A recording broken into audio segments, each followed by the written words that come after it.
Assalamualaikum warahmatullahi wabarakatuh. Perkenalkan, nama saya Rulis Elsa Sabila Ramadhani, NIM 140. Di sini saya akan menjelaskan tentang definisi murabahah lil amir bisyir'ah dan konsep jual beli dengan murabahah lil amir bisyir'ah. Yang pertama yakni definisi murabahah lil amir bisyir'ah.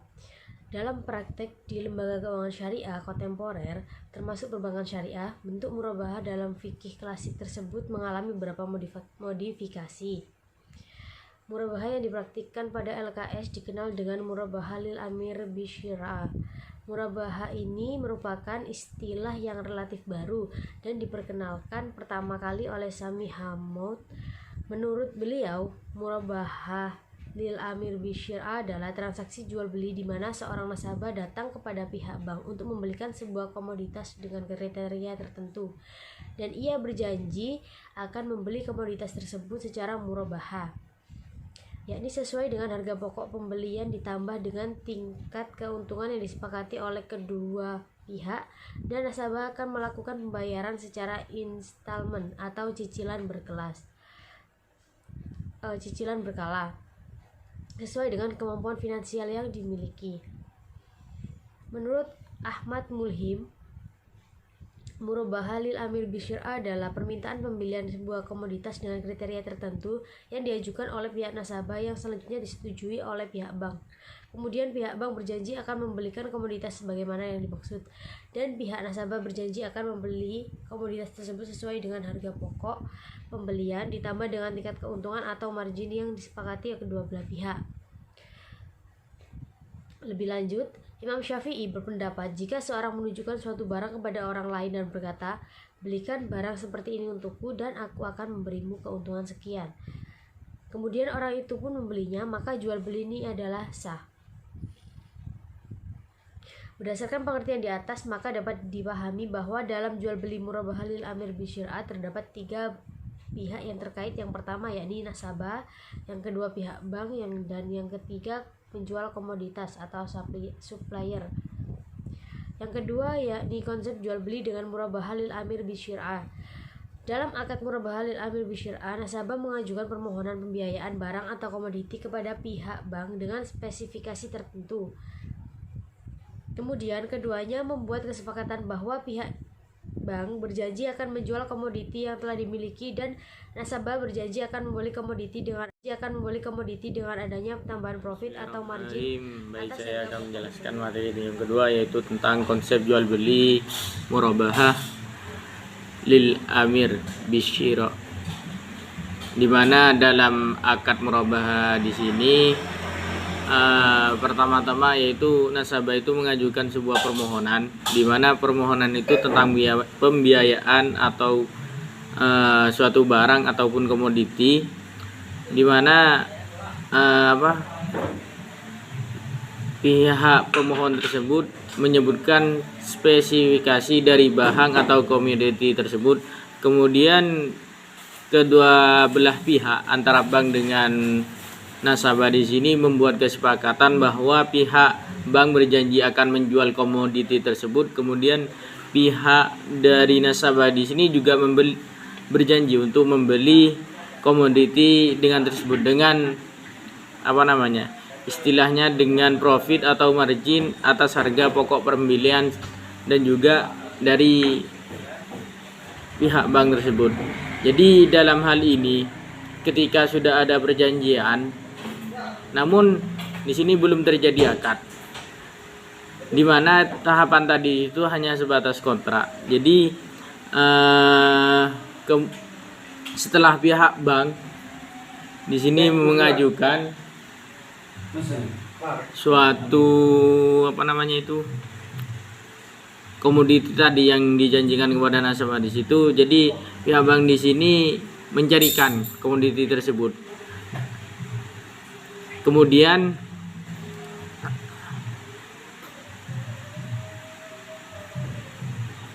pihak bank membeli komoditi dari supplier atas nama bank sendiri, dan kemudian dijual lagi kepada pihak nasabah yang telah memesan tadi. Dan dalam pembayarannya tersebut biasanya dalam murabahah lil amri bisyira di sini dibayar dengan secara cicilan. Jadi ada tahapan-tahapan dari setiap proses dari akad murabahah lil amri bisyara. Kemudian selanjutnya yaitu tentang perbedaan. Jadi ada perbedaan hukum tentang murabahah di sini, yang tentunya tentang murabahah lil amri bisyira. Bisyira ya. Yang pertama itu ulama yang membolehkan, di mana argumentasinya sebagai berikut. Hukum asal dalam muamalah adalah diperbolehkan kecuali, jadi ada kecuali terdapat nas sahih yang melarang dan mengharamkannya. Kemudian keumuman nas Al-Quran dan hadis menunjukkan kehalalan segala bentuk jual beli, kecuali terdapat dalil khusus yang melarangnya. Ketiga itu terdapat nas ulama fikih yang mengakui keabsahan akad, di antaranya pernyataan Imam Syafi'i dan dalam kitab Al-Umum. Yang keempat yaitu transaksi muamalah dengan atas asas maslahat. Jadi pendapat yang memperbolehkan bentuk murabahah ini dimaksudkan untuk memudahkan persoalan hidup manusia, di mana mereka mendukung kebolehan murabahah lil amri bisyira dengan berdalil bahwa hukum asal dalam bermuamalah adalah diperbolehkan kecuali terdapat nas sahih dan syar'i yang mengharamkannya, serta terdapat nas ulama fikih yang memperbolehkan akad di sini. Jadi dalam kitab Imam Syafi'i ini, dalam kitab Umum Al-Umum, beliau berpendapat bahwasanya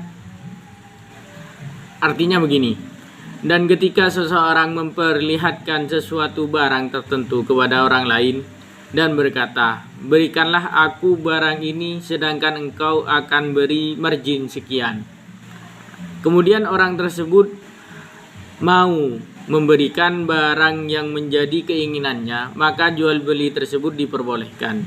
Jadi sudah jelas satu pendapat ini. Namun ada pendapat lain ulama kontemporer, di mana yang berpendapat bahwasanya adanya akad di sini atau transaksi di sini yaitu melarang, bahkan mengharamkan praktik murabahah lil amri bisyira. Antara lain yaitu Muhammad Sulaiman Al-Ashqar, Bakar bin Abdullah, Abu Zaid, Rafiq Al-Mashhuri dan lainnya. Jadi penjelasannya seperti ini. Transaksi murabahah di sini di lembaga keuangan syariah ataupun bank syariah sebenarnya bukan dimaksudkan untuk melakukan jual beli, tapi hanya sekedar hilah atau trik untuk menghalalkan riba. Jadi pendapat mereka itu seperti itu. Konsep di situ hanya sebagai trik untuk menghalalkan sebuah riba. Kemudian pendapatnya lagi gimana? Transaksi murabahah ini termasuk jual beli yang diharamkan. Maksudnya jual beli ini adalah pinjaman ribawi yang direkayasa dengan praktik jual beli. Jadi menurut mereka. Dan juga pendapat yang terakhir bahwasanya bank syariah dalam melakukan transaksi muamalah menjual barang yang tidak atau belum dimilikinya, di mana pihak bank syariah dan nasabah berjanji untuk melakukan transaksi murabahah. Jadi atas dasar perbedaan di atas antara ulama di atas, entah dari Muhammad Taqi Usmani yang telah mengakui pada mulanya murabahah bukan merupakan bentuk pembiayaan, melainkan hanya alat untuk menghindari bunga bank, seperti itu. Jadi pendapat ini juga bukan merupakan instrumen ideal untuk mengembangkan tujuan real. Jadi instrumen murabahah hanya digunakan sebagai langkah transisi yang diambil dalam proses islamisasi ekonomi. Jadi itulah perbedaan pendapat dari kedua belah pihak tersebut. Mungkin itu saja dari saya. Terima kasih. 076. Saya sebagai pemateri terakhir akan menjelaskan tentang dalil-dalil murabahah lil amil bisyira. Dalil murabahah lil amil bisyira ialah pernyataan Imam Syafi'i dalam kitab yang berbunyi, jika ada seorang lelaki memperlihatkan barang dagangannya kepada orang lain, kemudian dia berkata, belilah barang ini dan beri aku keuntungan sebesar ini, maka hukumnya adalah boleh. Begitu juga jika ada orang mengatakan, berilah aku keuntungan dari barang ini dan kamu mendapatkan hak hiyar atau memilih, maka dia bisa memilih antara melangsungkan transaksi jual beli atau membiarkan barang tersebut tidak dibelinya. Hukum murabahah lil amil bisyira itu terdapat dalam ayat Al-Quran, yaitu surah Al-Baqarah ayat 275 yang berbunyi, wa ahallallahu al-bai'a wa harrama riba, yang berarti dan Allah telah menghalalkan jual beli dan mengharamkan riba. Maksud dari ayat di atas adalah Allah menghalalkan segala bentuk jual beli secara umum, baik jual beli muqayyadah atau barter barang dengan barang, syarf, jual beli mata uang atau valuta asing, jual beli salam ataupun jual beli mutlak serta jual beli lainnya. Semua jenis jual beli ini halal karena termasuk kategori jual beli yang dihalalkan oleh Allah, dan tidak ada jual beli yang haram kecuali terdapat nas dari Allah dan Rasul yang mengharamkannya. Fikih juga dijelaskan bahwa hukum asal dalam muamalah itu diperbolehkan kecuali ada nas yang melarang. Ayatnya itu berbunyi, al-aslu fil muamalatil ibahatu hatta yudilla ala tahrimihi. Berbeda dengan ibadah mahdah, hukum asalnya adalah haram kecuali ada nas yang memerintahkan untuk melakukannya. Kita tidak perlu mempertanyakan dalil yang mengakui keabsahan dan kehalalan sebuah transaksi muamalah. Yang perlu diperhatikan adalah dalil yang melarang dan mengharamkannya. Sepanjang tidak ada dalil yang melarangnya, maka transaksi muamalah itu sah dan halal adanya. Sekian presentasi dari saya, kurang lebihnya saya mohon maaf. Wassalamualaikum warahmatullahi wabarakatuh.